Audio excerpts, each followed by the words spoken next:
How's it going, guys? Dean here, and welcome to a Team of the Week 28 hybrid squad builder. So today I have picked out quite a couple of the this week's Team of the Week players and tried to stick as many of them I could in a squad that I actually thought was pretty decent. I've tried a couple different hybrids, and this one I thought was definitely quite a lethal hybrid to say the least. So we're going to go straight into this first off and go with our goalkeeper, which is of course Burki, who originally I've used his in-form silver version, and believe me, I really enjoyed using that card. So picking up this, I had quite high hopes for him, and he met them. He definitely did. You'll see in the clips coming forward towards the end of the video, he actually makes some pretty awesome saves.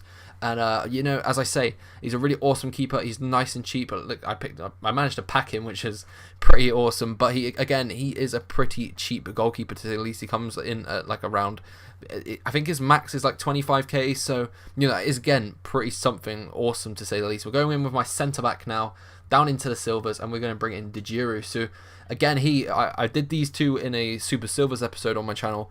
They're both in the same squad, obviously. And again, he's really awesome to say the least. He's got 72 pace, which is fairly pacey for a silver centre-back to say. Just if you go try him out, you'll know what I mean. He's really awesome. You can rely on him quite well. My left-back from this squad now being Derm, who is, again, another really awesome little gem. I'm sure many people know about him now, but start of FIFA, not many people... You wouldn't see him used a lot because, obviously, with Bundesliga, a lot of people go with Alaba.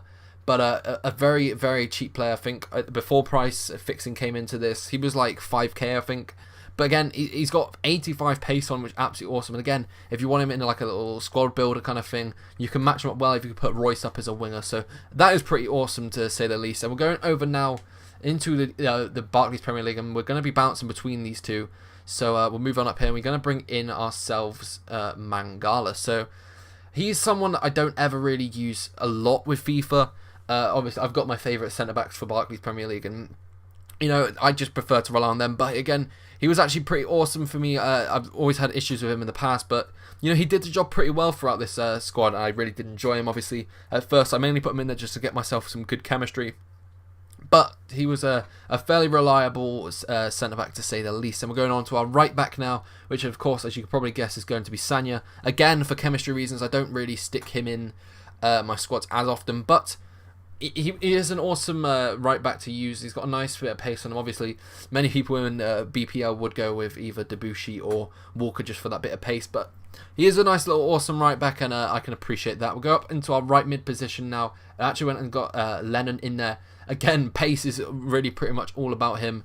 I could have maybe altered it up a little bit, but I wanted to stick with him because he's a fairly nice winger. He's nice and cheap, so you can't go wrong there. Our second in-form now of this squad build is going to be Fernando. Again, another in-form I packed. I'm pretty sure out of all the in-forms in this, I pretty much packed most of them, so that was pretty decent. And to be honest, when I packed him at first, I was going to do a review on him because I thought it might be pretty insane, but I took a look at his pace and his shooting, and I was just like, I don't know if I'm going to enjoy this card, but he was really good. I really recommend making sure you shove him in a CDM position because he was actually pretty decent at sort of staying back and giving an extra hand for my defence. So he was good in that aspect, and I do recommend you guys give him a try. We're going to go back over to the Bundesliga now, and this guy was actually the star of this squad. I must say, he's absolutely awesome. I was not expecting it at all. But Raffael is an absolute god. I don't even know. Again, I packed him when I started this squad builder. I actually bought him. But he's really cheap. I managed to pack him a bit later on and shoved him in the squad.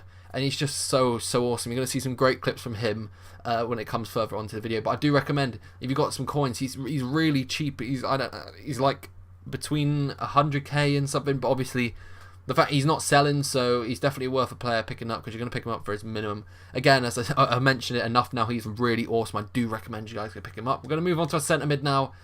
This is a guy I hadn't actually used many times before in FIFA, so I didn't know what to expect. But Kramer, I jumped in it, obviously, again. I stuck him in for chemistry reasons. But he was actually a pretty decent centre mid. I had a nice little bit of use out of him. And well, there's not really much else to say. He did the job pretty well. No complaints from me. And finally, our left mid from the Bundesliga is going to be Traore, who again, when I think of left mids for Bundesliga, I have a bit of trouble. I just don't know who to pick because obviously Royce is just on another level. But when you come to this guy, I don't know. Traore, he was fairly decent. 88 pace and 84 dribbling. You know, he bombed up the wing quite well for me. He actually makes some pretty nice plays, you'll see in a clip further on later. But again, he was pretty awesome to give my striker a nice bit of assisting. So, you know, I can be thankful for that. And finally, we're going to go on to my striker, who is from the Barclays Premier League. And you probably guessed it now. We've got ourselves a third inform, Harry Kane. Obviously, I've used his previous informs. And I've got to say, I always try and understand what the whole hype behind Harry Kane is, because there is quite a lot of hype behind him, but he's not as amazing as I feel he is. But again, he's for a card that's as low rated, he definitely does get the job done. He scored some absolutely incredible goals for me, as again you'll see further on. But yeah, I don't know. He's the one player I didn't actually manage to pack, which kind of sucked. I paid 75k for him, which I believe is his minimum. And, you know, as I said, he was a pretty OP card for the fact that he's a low-rated card. But again, I don't fully understand the hype around him. But then again, a lot of other people will have a different view on it. But if you do want to go check out the prices for every member of the squad, there's a link in the description, as always, to Foothead with the full squad. And you can go check it out there. Apart from that, that is about it from me. If you guys did enjoy the video, be sure to drop a like. I've got some clips about to roll forward. So, yeah, you can enjoy that. And if you are new around it, be sure to subscribe. I'd really appreciate that. But apart from that, that's been all for me. I hope you guys have a great day. I'll see you guys next time, and goodbye.